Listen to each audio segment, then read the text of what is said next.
I've covered quite a few true wireless earphones on the channel now, and one simple thing that we see across most of them is they've got loads of features, but they also come at quite a high price. These are the Pebbles from MEE Audio, and they've got something that we generally don't see with these earphones, which is value for money. These are $29.99, and that's in dollars as well, not pounds. As you can see, we've got 4 different colours available. We've got the Onyx, which is black, the Rose Gold, which is pink, Sandstone, which is white, and then Sapphire, which is blue.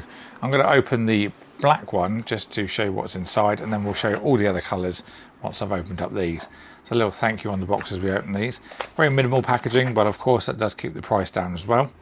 Little quick start guide that's tucked in with how to wear them on the back. So we've got the actual earphones, and underneath we've got some accessories. So we've got a USB Type-C cable, just a small basic one, nothing overly fancy. And then we've got a little quick start guide that folds out, telling you all about the details. This has got a 320 milliamp hour battery, which will take approximately 2 hours to charge. The earphones themselves will give you 8 hours at a time, and then the case can give you an additional 16. It's a very matte case, so you don't see any fingerprints. There is a little white LED at the front, which will flash when it's charging and then go solid when your charging is finished. And then we've got the USB-C connector on the back. So taking out these earphones themselves, they're very smooth, but there is a little bit of a design contour in them, so you can pull them out quite easily. A little bit of plastic to stop the pins actually going onto the charging case, so we'll just take these off. So then dropping these in, magnetic as well, so they find the home really easily. 2 little LEDs lit up there just to show that they're charging. So right in the middle we've got the pins for the charging case, and then you can see where our audio is going to be shot out at the end. These are using a 10mm driver that offer 20 Hz to 20 kHz response. Now, being that the sound's going to come out right at the end, it's obviously going to be the furthest part in your ear. Initially putting them in, they actually feel a lot more secure than I was expecting, to be honest. The IPX4 water resistant as well, so obviously when you're sweating at the gym you're not going to have to worry about them being damaged. They've also got a built-in microphone as well, so you can take calls. They do have like the AI assistants like Siri, Google as well, so you can use those.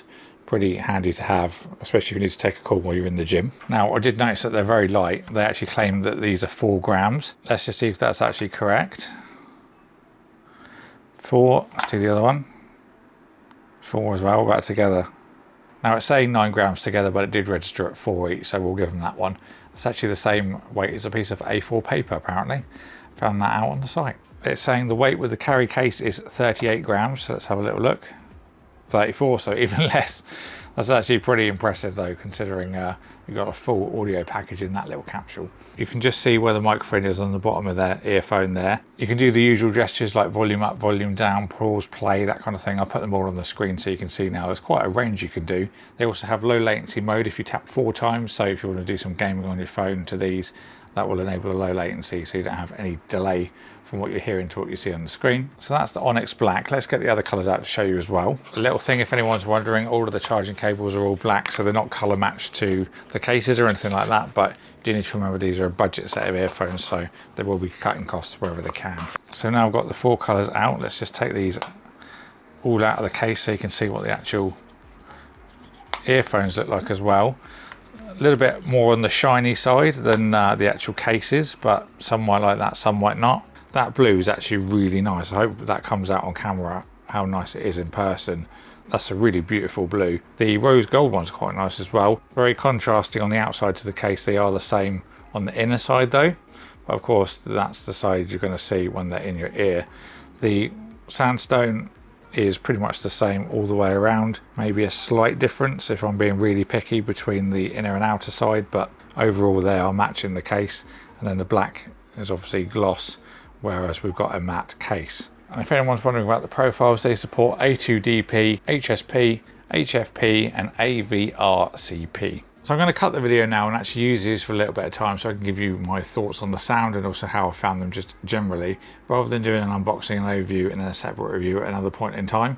So I'm going to let future Jordan take it away and tell you about my thoughts, their thoughts, the thoughts. So it's now a very hot day in the UK, which is a bit contrasting to when I actually filmed this, but I've had some time to get used to these earphones, and I've got quite a bit to tell you, so please bear with me. So first of all, the pairing of the earphones, like any other device, you just do it on your phone settings. I put them both in my ears at once and they paired together, so you could hear the pairing noise is actually like an audible pairing, and then paired noise disconnected also as well, so you can easily tell what's going on with them. That was absolutely flawless. I do like the voice commands, they're very handy to have. Can be a little bit finicky to put in your ears and get in the right position to begin with, but in terms of pairing and everything, absolutely flawless. They've also got a little audible click as well when you do a little press for volume down, volume up. If you want to press and hold for previous track, next track, do any of the commands like that, you do actually hear a little click, which is very handy, especially as some of the earphones can be really difficult to tell what's going on with them. Now these are the ones that I use on the daily. These are the One More Comfort Buds 2. They can be very specific where you actually press it. Sometimes they don't register at all. There's no audible sound either, so you don't know when you've actually pressed it for a certain command. So having that little audible click is very handy. Now sound wise, the bass isn't quite there for me. I do like quite a deep punch for my sound, but I think a lot of that is to do with the seal, because you've not got any rubber in the earphones to actually really get that tight seal around your ear canal. The mids and highs are definitely where this product excels. I listen to a lot of EDM using these, and instrumental tracks and vocals really stand out. Podcasts would be another good thing to listen to with these, because they do have that really nice high frequency. I would turn that up a little bit more if I could as well, and then of course adding to the bass, because like I said, I use the Comfort Buds, which do have a much deeper kick, but they do come at a premium. If they do a second version, I think a little bit of rubber on the end of the ear tip will help with the seal, thus affecting the quality of the sound as well. They do also seem to benefit with a little bit more volume as well. You seem to lose a bit of the detail when it's at a lower volume, so certainly turning them up can help there as well. Now they are very comfortable, even though they are all plastic. Maybe a little bit of rubber might help the comfort over long periods of time, but they are only 4 grams, so you don't really notice them anyway. You've also got the IPX4 water resistance, so if you're using them in the gym, moisture is not going to be a problem.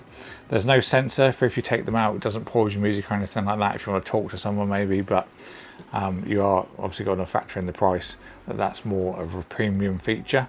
And then again, talking to people, he wants to do that anyway. Now just touching on the cases, much like the One Mores that I use, they're very similar in size. I actually carry these in my jeans every day, just in case I happen to want to listen to music or I'm going somewhere, for example. I'd have no quibbles putting these in a pair of jeans and just carrying them every day, just on the off chance if you need some. They're actually very similar in weight. The One Mores might be slightly heavier as well, so in terms of the size of the case and things, absolutely bang on. Another little detail is the LED on the front will actually flash 3 times when the battery is lower than 20%. Over using like a red LED on the front instead, probably a cost cutting thing, but doesn't really make a difference. You can still tell what it means. Then of course you have got the 4 different colors, so if you wanted to get one specifically for a certain kind of outfit, you could always do that. They are $30 of course, so a lot cheaper than other ones on the market, and that just brings me ultimately to price to performance, absolutely banging. And it's a bit crazy to think that when I first started looking at true wireless earphones, they were extortionately expensive, and now you can get a pair for just a few hours at minimum wage. Really crazy how things have progressed over the years, but certainly a lot of features in the price and well worth the $29. So I hope you enjoyed this video guys. I'll leave links in the description box if you want to pick one up. Leave any comments you've got down below and I'll get back to you. Thank you to MEE Audio for sending these out for me to look at, and I'll see you all in the next one.